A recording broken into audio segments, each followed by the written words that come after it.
Organizations like Arpan are now playing a crucial role in bridging this communication gap, both at home and in schools.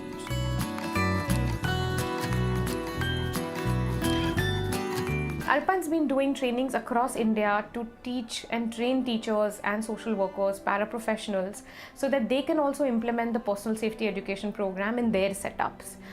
We've trained over 2,000 professionals so far, and we've indirectly had an impact on over 460,000 children and adults.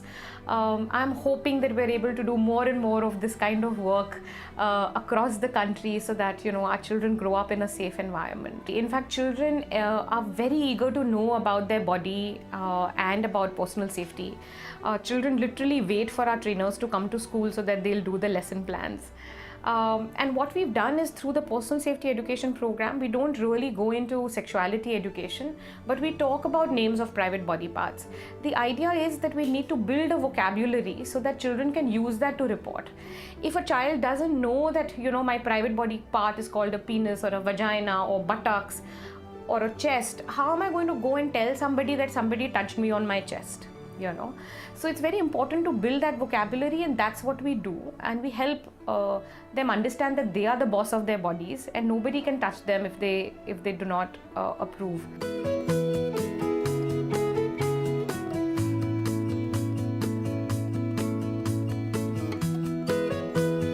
And while awareness is growing, the absence of sex and sexuality education in the curriculum of many schools is also a problem.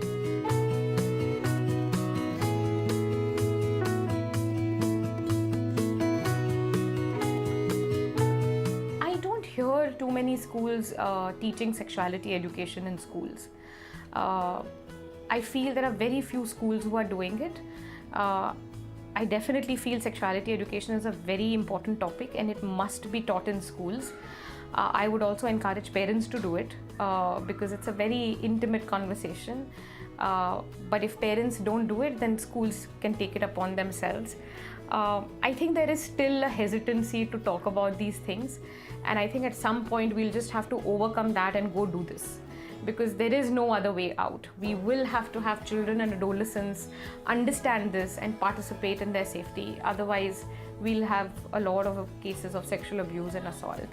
I really believe that while the older children have other methods of understanding, personal safety education with young children is extremely critical.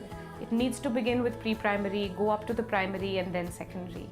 And I feel that this gap must be filled at any cost.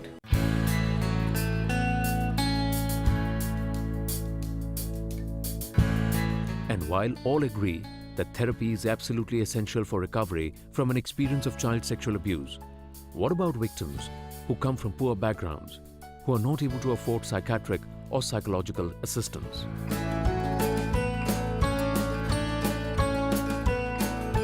I do believe that therapy is required, and it's the best thing for survivors of sexual abuse. There is Childline that one can reach out to. You can also reach out to Arpan's helpline number 9819086444 and seek. We would do therapy without a cost. And so it's challenging because there aren't enough counselors. Forget the BMC schools, even in private schools there aren't counselors.